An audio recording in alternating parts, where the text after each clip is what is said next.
어려운 기간이었어요. 4월, 5월 동안 이 교회 이야기라는 단어 자체가 쉬운 이야기가 아닙니다. 왜냐하면 우리가 평생 나눠야 될 이야기를 2달 동안에 쏟아 넣는다고 하더라도 불가능한 이야기죠. 그런데도 불구하고 왜 2024년에 이 2달을 포함해서 이 이야기를 나눴냐면 2024년 표 때문입니다. 저희 표는 사랑과 관심을 실천하는 교회입니다. 그런 교회가 되기 위하여 우리가 어떤 교회의 모습으로 서야 할까? 지난 8주 동안, 오늘 포함해서 8주 동안 나누고 있는데요. 오늘 마지막 시간입니다. 신기루였던 교회여 오아시스가 되라. 특별히 사도행전 제일 마지막 부분 28장 30에서 31절 말씀을 본문으로 해서 함께 짧게 설교를 나누도록 하겠습니다. 혹시 사막에 가본 적이 있으십니까? 사막에 가면 2가지의 신비한 현상을 만날 수가 있는데요. 첫 번째는 바로 신기루입니다. 신기루란 물체가 실제 위치가 아니라 다른 위치에서 보이는 현상을 말합니다.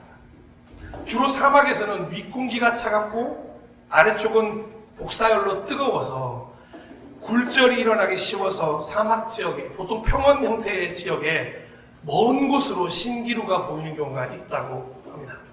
하지만 실제로 이런 직접적인 뜻보다는 눈앞에 있는 듯 보이면서도 실제로는 없기 때문에 획득하기 불가능한 목표 혹은 실존하지 않는 환상을 이루기 위해 방황하다가 파면하는 경우를 두고 신기루를 쫓는다라고 표현하는 것이 더욱더 일반적으로 이 신기루라는 단어를 사용하는 표현이라고 할 수 있습니다. 사막에 가면 또 신비한 게 두 번째는 오아시스입니다. 오아시스는 사막지대에서 발견되는 물이 고여있는 호수나 샘, 연못 등을 이루는 총칭이라고 합니다. 하지만 역사적으로도 그렇고 역시나 일반적으로도 사막에 죽을 것 같은 갈증 속에서 휴식을 주는 존재인지라 안식처라는 의미로 주로 비유되어 사용되어지곤 합니다. 그래서 우리 여러분의 인생에 오아시스가 있으세요? 이렇게 물어보는 경우가 쓰이죠. 그런데 이 오아시스가 보통 사막에서는 작을 것이라고 생각하는데 세계에서 가장 큰 오아시스 사우디아라비아에 있는데요. 무려 그 크기가 85제곱킬로미터 정도가 된다고 합니다. 이거 어느 정도인지 잘 모르시겠죠. 분당구, 성남시 분당구 전체가 70제곱킬로미터라고 합니다. 그런데 그거보다 무려 약 1.4배 정도가 큰 85.4짜리 오아시스도 있다는 거죠. 무척이나 큰 오아시스가 사막 한복판에 있는 거죠. 그래서 거기가 유네스코 세계문화유산으로도 등재되어 있다고 합니다. 그래서 그 사막 지역에 무려 770만 명이 그 오아시스 때문에 지금도 살고 있다고 합니다. 여러분은 만약에 사막에 간다면 둘 중에 무엇을 만나보고 싶으십니까? 신기루를 만나보고 싶으십니까? 오아시스를 만나보고 싶으십니까? 많은 분들이 당연히 오아시스를 만나고 싶다라고 대답하실 겁니다. 누가 신기루를 만나고 싶어 하시겠습니까? 그런데 신기하게도 말입니다. 이 오아시스를 만나고 싶도록 생각나게 만드는 가장 큰 요소가 뭔지 아십니까? 바로 신기루라는 거죠. 당연히 오아시스라고 생각해서 달려가는 경우가 신기루 속에 가장 많더라는 거죠. 그러니까 신기루로 만들어지는 현상 중에 오아시스가 가장 많더라는 겁니다. 그러니 신기루를 만나면 만날수록 더욱더 오아시스라고 속는 비율이 높아지고 또 오아시스를 만나고 싶어하는 기대가 더 커진다는 뜻입니다. 제가 왜 이 신기루와 오아시스라는 말을 오늘 드리면서 시작하느냐, 이 단어가 뜻밖의 한 단어와 결합해서 요즘 쓰이고 있기 때문에 그렇습니다. 이 단어와 결합한 단어, 신기루와 오아시스 그리고 교회입니다. 인생이라는 사막에서 오아시스를 찾아 헤매던 사람들이 교회를 오아시스인 줄 알고 도착했는데 신기루였더라 라는 보자마자 씁쓸하시지 않습니까? 그런데 씁쓸하지만 고개가 끄덕여지는 표현입니다. 만들어주신 교회는 오아시스가 확실합니다. 하지만 우리는 그 교회를 오아시스로 유지시킨 것이 아니라 오아시스인 듯 보이는 신기루로 만들어 버렸다는 뜻이겠죠. 너무도 많은 사람들의 목마름을 해결해주던 교회는 이제 물이 다 메말라 버려서 아무도 찾지 않아 그저 신기루처럼 보이는 오아시스가 되어버렸다는 거죠. 예수님이 말씀하셨습니다. 목마른 자들아 다 내게로 오라. 그런데 이제는 물이 메말라 버려서 아무도 찾지 않고 그런 말이 진짜가 아니라 유혹하는 말처럼 되어버린 게 21세기 교회의 현재의 모습입니다. 그래서 교회를 신기루라고 부르고 있는 거죠. 교회는 뭔가 다를 것이라는 그 기대 이상을 오아시스를 가진 사람들이 있을 거라고 기대하며 찾아왔는데 어김없이 교회는 가는 곳마다 신기루더라라고 말하는 사람이 주변에 참 많이 있습니다. 교회는 뭐가 다르지 않습니다. 교회는 어느새 세상보다 더 세상 같은 장소로 전락해버리고 말았습니다. 예, 맞습니다. 그토록 미워해야 하는 세상이 오히려 교회를 미워하는 데까지 현재 와 있다고 해도 과언이 아닙니다. 교회는 이렇게 실존하지 않는 환상을 쫓는 신기루가 되어버렸습니다. 예, 인정합니다. 그럼 이대로 포기해야 될까요? 사람들이 그런 교회라고 말하니 우리도 그래 그럼 그런 교회로 살아 라고 해야 할까요? 아닙니다. 다시 오아시스가 되어야 합니다. 다시 사람들의 목마름을 해결해 줄 수 있는 하나님이 만들어주시는 교회 오아시스로 변화되어야 한다는 거죠. 그래서 오아시스인 줄 알고 온 모든 이들에게 진짜 여기가 오아시스였다는 걸 보여줄 수 있는 교회가 되어야 한다는 것입니다. 신기루라는 말이 교회와라는 단어와 연합되어 사용되지 않도록 교회가 교회다워져야 한다는 것을 우리는 오늘 새롭게 결단해야 할 것입니다. 그리고 그 방법이 무엇이냐? 오늘 사도행전 28장 바울의 마지막 부분을 장식하고 있는 이 바울의 삶을 통해서 교회가 교회다워진다는 게 무엇인지를 배울 수 있다는 것입니다. 첫 번째는 교회는 셋집이어야 한다는 것입니다. 사도행전 28장 30절입니다. 바울은 자기가 얻은 셋집에서 꼭 2해 동안 지내면서 라고 기록되어 있습니다. 사랑하는 여러분, 교회는 지상 낙원이 되어서는 안 됩니다. 교회라는 오아시스는 그 오아시스에서 머물러 살게 만드는 오아시스가 아니라 진짜 목적지로 잘 도착하게 만드는 중간 휴식처가 되어야 합니다.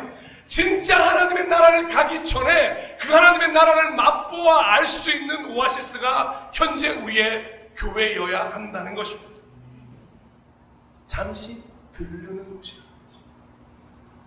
그런데 이미 교회가 너무 완벽하게 지상에서 낙원으로 자리 잡고 있다면 진짜 가야 할 목적지에 대한 기대감이 사라지는 것 아니겠습니까? 월세를 사는 분들은 전세를 꿈꿉니다. 전세를 사람들은 매매를 꿈꾸죠. 매매를 꿈꾸는 사람들은 더 넓은 집을 원합니다. 그런 기대가 있기에 일을 하는 맛도 나고 살아갈 맛도 나는 거겠죠. 그리스도인들은 별반 다르겠습니까? 교회가 지상낙원이라고 생각한다면 그곳에서 머물고 싶지 하나님의 나라로 가고 싶겠습니다.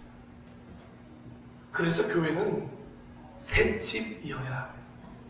셋집이라는 말 자체가 나그네들의 집임을 알려주는 것 아니겠습니까? 셋집은 임시 거처입니다. 바울은 그 집을 구입하지 않았다고 기록되어 있습니다. 여러분, 어떤 분들은 이야기합니다. 이거 바울 무슨 이런 기록을 사도행전 28장에 이 대단한 사도행전의 마지막 장에 바울이 셋집 산 게 뭐 그렇게 대단한 일이야 라고 기록한 분 있습니다만 이건 정말로 대단한 일입니다. 왜냐하면 바울은 언제 떠나야 할지 모르는 사람이었기에 언제 땅끝, 즉 자기가 생각했던 서바나 스페인으로 가서 복음을 전하고 하나님 나라가 도래하는 것을 봐야 할지 몰랐기 때문에 로마에 집을 사서 정착한다는 건 꿈도 꾸지 않았다는 거죠. 사도들에게 말하는 겁니다. 그리스도인들에게 말하는 거죠. 여기서 평생 살 생각 꿈도 꾸지 마라. 너희가 가야 할 곳은 저 하나님 나라다라고 바울은 우리에게 셋집을 통해서 알려주고 있는 거죠. 진짜 가야 할 땅이 있다. 스페인으로 가야 되는데 로마가 좋다 보면 로마에 눌러하고 싶은 마음 있지 않겠습니까? 실제로 사도행전을 기록할 당시에 여러 가지 기록을 보면 로마는 당시에 가장 부흥기를 맞이하고 있습니다. 진짜 재미난 시간이에요. 사랑하는 여러분, 대한민국의 21세기는 여러모로 어려움도 있지만 진짜 신나는 시간을 보내고 있습니다. 유튜브부터 시작해서 텔레비전, 모든 문화들, 축제들, 여러분들 우리를 유혹하는 얼마나 많은 즐거운 프로그램들이 많은지 아십니까? 콘서트가 즐비하고요, 뮤지컬이 즐비하고요. 그런데 그런 문화에 빠져서 살 수 있었음에도 불구하고 바울은 언제나 그곳을 떠날 준비를 했던 나그네 인생이었다는 걸 마지막에 기록하고 있다는 거죠.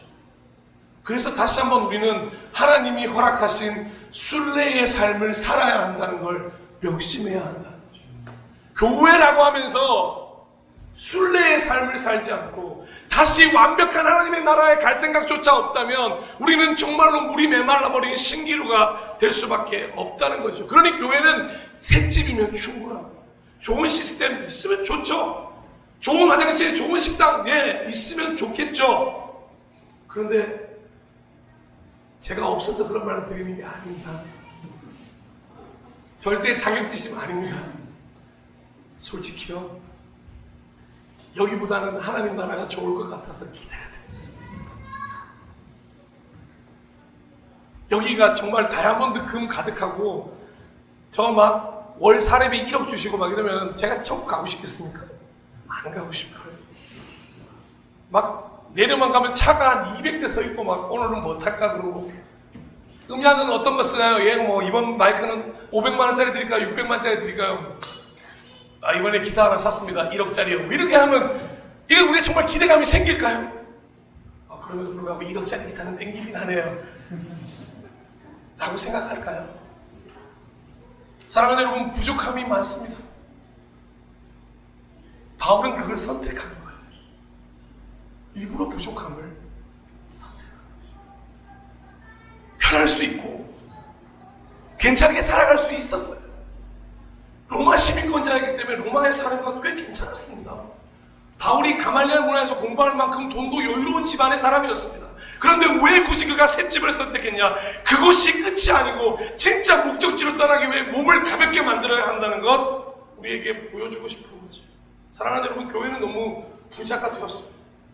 급사랑의 땅, 개발되는 땅, 돈이 좀 될 만한 땅에는 뭐가 제일 먼저 들어와 있는지 아십니까? 교회가 제일 먼저 들어와 있습니다. 정말로 길을 걷다 보면 눈이 부셔서 쳐다볼 수 없는 교회도 있습니다. 크기에 막 압도당하는 교회도 있고요. 최신식 건물에 막 입이 떡 벌어지는 교회도 있고요. 정말로 어마어마한 건물 소유한 교회 많죠. 어느 목사님이 농담으로 그런 얘기 하더라고요. 강남에 있는 10개 교회만 다 팔아도 전국에 있는 모든 교회를 다 도울 수 있는 금액이 나옵니다. 이건 아까워서 떠날 수나 있겠습니까? 제가 가지고 있으면 도윤이, 가인이, 소연이 다 줄 거예요. 미안하다, 줄 게 없다. 웃지 마세요, 외삼촌. 사랑하는 여러분, 오아시스가 목적지가 아니었는데 거기를 충전하고 지나가야죠. 그러니 절대 오아시스에서 멈추지 않도록 교회는 셋집이었으면 좋겠습니다. 두 번째는 교회는 누구에게나 오아시스여야 한다는 거죠. 이어지는 28장 30절 후반부에는 바울은 자기를 찾아오는 모든 사람을 맞아들였다고 일부러라도 기록하고 있습니다. 아멘. 바울은 2년 동안 셋집에서 자기를 찾아오는 모든 사람, 여기서 모든 사람은 굉장히 중요합니다. 헬라인이든 유대인이든 종이든 주인이든 왕이든 대단한 사람이든 가난한 사람이든 그런 걸 다 떠나서 everyone, 모든 사람들을 말하는 것입니다. 누구나 다 예수를 믿고 싶어하는 사람들, 누구나 다 예수를 알고 싶어하는 사람들을 다 맞아들였다는 거죠. 그런 단어들이 이제 바울은 자기가 형용할 수식어들이 아닌 거예요. 무슨 헬라파 유대인, 뭐 유대파 유대인 이런 것들이 다 필요가 없는 거예요. 이게 그리스도인입니다. 바울은 그걸 보여주는 거예요. 사도행전을 끝나면서 교회가 진짜 오아시스가 되고 싶다면, 신기루가 아니려면 정말로 모든 사람이 다 올 수 있는, 맞아들일 수 있는 교회가 되어야 해요. 그리스도에게는 차별이 없고 평등해야 한다는 걸 사도들에게 보여주고 있다는 거죠. 교회는 누군가를 가려받으면서 오아시스 물을 제공하는 사업 공간이 되어서는 절대로 안 된다는 것입니다. 누구든지 목마른 사람들은 와서 마시라라고 했던 예수님의 음성을 그대로 이어가야 될 곳이 바로 교회라는 것입니다. 사랑하는 여러분, 교회 다니다 보면 안 맞는 사람이 있어요. 어려운 사람도 있고 힘든 사람도 있습니다. 그런데 내가 힘들다고 해서 교회로 받아들이지 않는 건 그건 교회가 아니라 그저 이기적인 집단일 뿐 아니겠습니까? 4년 전쯤이었나요? 2021년쯤에 그때는 제가 전성호 집사님을 몰랐습니다. 그 전성호 집사님 사무실 앞으로 지나가던 때가 있었습니다. 반포에서 기독교 모임을 하고 버스를 타러 가나 지하철을 타러 가나 이동하는 중이었습니다.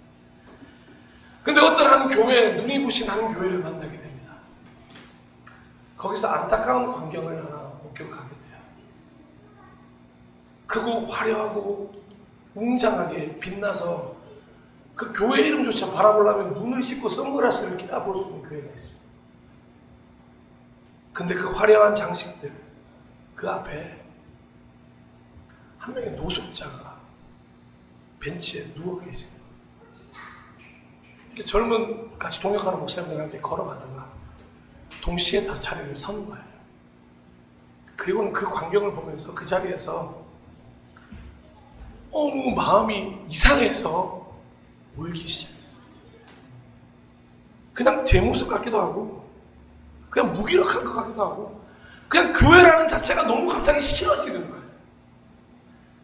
그냥 제 자신한테 이런 말이 생각이 드는 거예요. 저 노숙자 한 분도 내가 도울 힘이 없는데 내가 무슨 교회야. 저는 그 화려한 교회를 비판하고 싶은 마음이 없습니다. 그저 그 화려한 교회와 그 노숙자 한 분이 비교되고 대조되고 있는 모습이 제 모습 같아서, 제 신앙생활 같고 교회의 모습 같아서 눈물이 멈추지 않아요. 그리고는 집으로 돌아와서 그 마음 그대로 가사를 써서 꼭 이걸 그대로 찬양으로 좀 남겨놔야겠다. 그래서 제가 나중에 초심을 잃어버리면 이 찬양을 꼭 들어야 되겠다 생각하고 만든 찬양이 있습니다. 그 찬양의 제목이 교회 앞에서 소감이라는 곡인데요. 이 시간에 그 찬양을 한번 함께 나누면서 설교를 이어가도록 하겠습니다.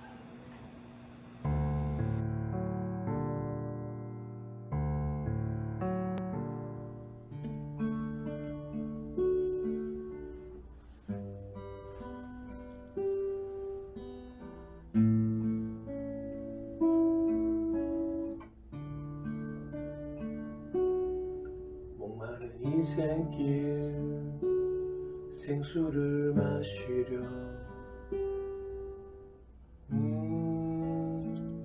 교회에 가네.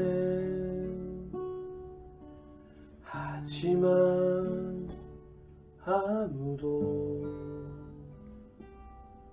돌아보는 이가 없네. 지극히 작은 자 그에게 한 것이 그렇게 중요하다더니 지극히 높은 자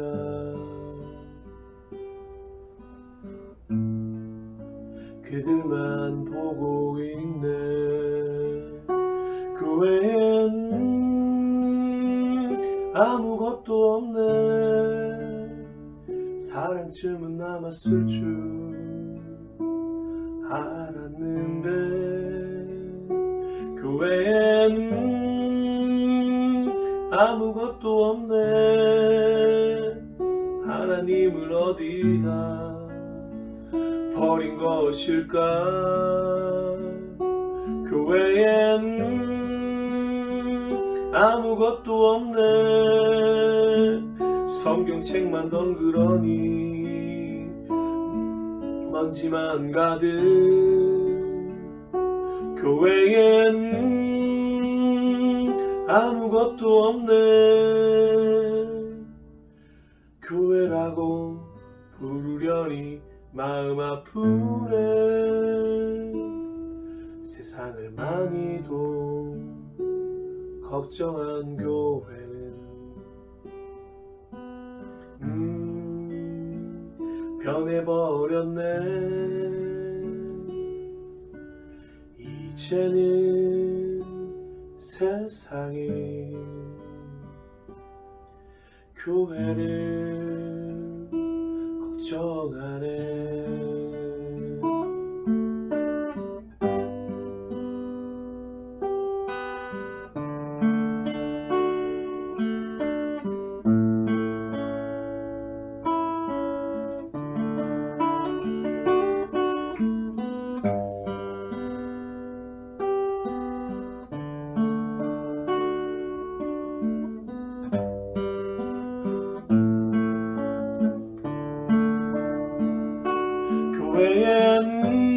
교회엔 버릴 것이 많네.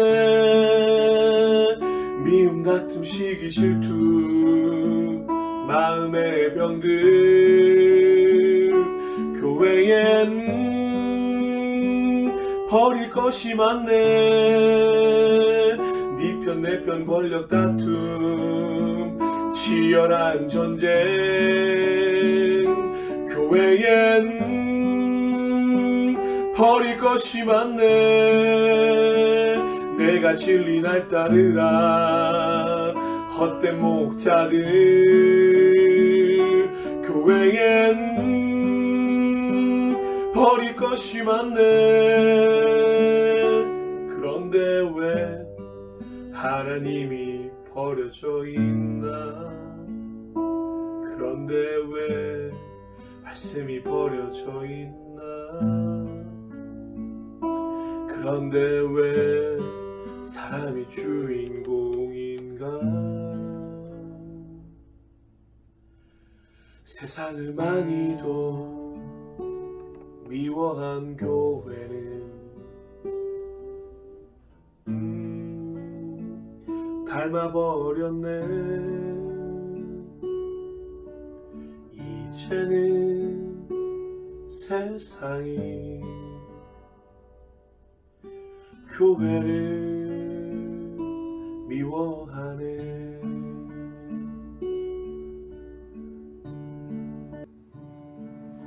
이런 이야기입니다. 당시에는 부르면서 가사를 쓴 자체가 너무 마음이 아파가지고 한참을 고민했던 기억이 있습니다. 요때 또 여러 가지 일들이 있었거든요. 2021년도에 사랑하는 지체들이 교회에서 나오게 되고 등등의 이야기를 겪으면서, 사랑하는 여러분, 교회는 누구에게나 오아시스입니다. 그러니까 차별이라는 단어가 절대 없어요 라는 것이죠. 말씀드렸던 대로 지극히 작은 자 그에게 한 게 그렇게 중요한데 우리는 혹시나 높은 자들만 보고 있는 것 아니겠습니까? 세상을 많이도 미워한다고 말했는데 오히려 우리 교회가 세상을 닮아버린 건 아닐까요? 그래서 오히려 이제 세상이 교회를 향해서 호소하는 거예요. 제발 교회가 되달라. 마지막으로 세 번째는, 교회는 교회가 해야 할 일을 해야만 오아시스가 될 수 있다는 것입니다. 사도행전 전체를 마무리하는 사도행전 28장 31절을 우리 다 함께 좀 읽어봤으면 좋겠습니다. 함께 읽겠습니다. 시작.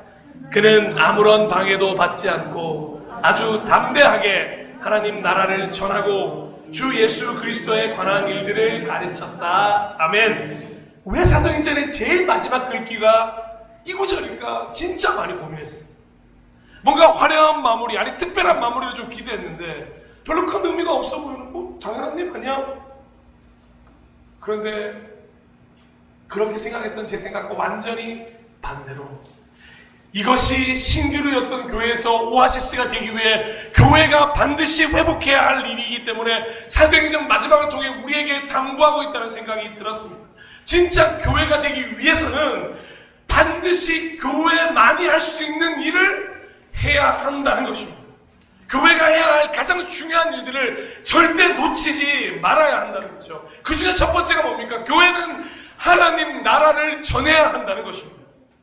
아무런 방해도 받지 않고 아주 담대하게 하나님 나라를 전했다고 하는 이 기록이 너무도 중요한 거죠. 사랑하는 여러분, 다시 한번 말씀드립니다. 교회가 하나님 나라가 아닙니다. 교회는 하나님 나라를 보여주는 미리보기일 뿐입니다. 중간 휴식처인 오아시스죠. 진짜 오아시스로 갈 수 있도록 돕는 역할을 해야 하는데, 이 교회라는 오아시스가 최종 목적지라고 착각하는 이들을 향해서 하나님 나라를 아주 담대하게 전해야 한다는 것입니다. 끝나면 인생 끝나면 아무것도 없어라고 말하는 사람에게 아니요, 하나님 나라가 있습니다 라고 아주 담대하게 전하는 일은 반드시 교회만이 할 수 있는 일이라는 것입니다. 하나님 나라가 있음을 전해야 하고, 하나님 나라에 갈 수 있는 방법이 뭔지를 정해야 되고, 하나님 나라가 우리 곁에 있음을, 그 소망을 전하는 곳, 바로 교회가 되어야 한다는 거죠.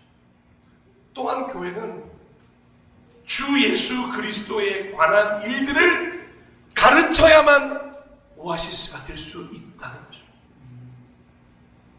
즉 복음을 선포해야 한다는 거죠. 이것이 오아시스를 찾은 이들에게 주어진 갈증 해소입니다.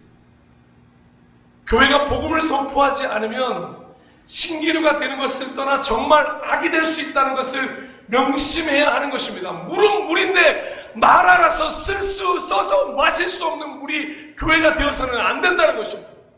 복음이 아닌 다른 것들 전할 수 있죠. 하지만 그게 주가 되어서는 안 된다는 것입니다. 주 예수 그리스도에 관한 일을 가르치고 또 가르치고 또 가르쳐야 해요. 복음을 선포한 교회와 복음을 선포하지 않은 교회, 복음을 가르치던 시대와 복음을 가르치지 않던 시대, 너무도 극렬한 차이가 있다는 걸 우리는 살아가면서 지금 배워가고 있습니다. 어찌 보면 오늘 교회의 신기루화는 복음을 선포하지 않고 복음이 아닌 것들을 선포하면서 일어난 일들이라고 해도 과언이 아니지 않겠습니까? 봉사도 구제도 평안도 쉼도 중요합니다. 교회 안에서 너무 중요해요. 알고 있습니다. 제가 모르는 게 아니에요. 하지만 복음을 가르치는 게 우선입니다. 주 예수 그리스도에 대해서 모르는데 어떻게 교회가 될 수 있겠습니까? 이렇게 세 가지로 정리해드립니다. 교회는 하나님 나라라는 목적지를 가기 위한 중간 휴식처여야 합니다. 여기서 마시고 충분히 쉬시고 하나님 나라로 가시죠. 그리고 교회는 누구든 갈종을 해소할 수 있도록 문을 열어두어야 합니다. 목마른 자들아 누구나 내게로 오라. 그 말을 실천하는 교회가 되었으면 좋겠습니다.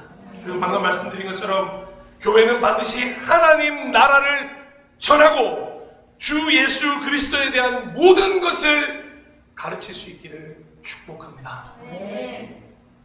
사랑하고 존경하고 축복하는 예배자 여러분, 자 이제 우리는 지난 2달 동안의 시간 동안 사도행전과 함께 교회 이야기를 함께 나눠봤습니다. 기억나실 것 알지만 이렇게 정리해 볼게요.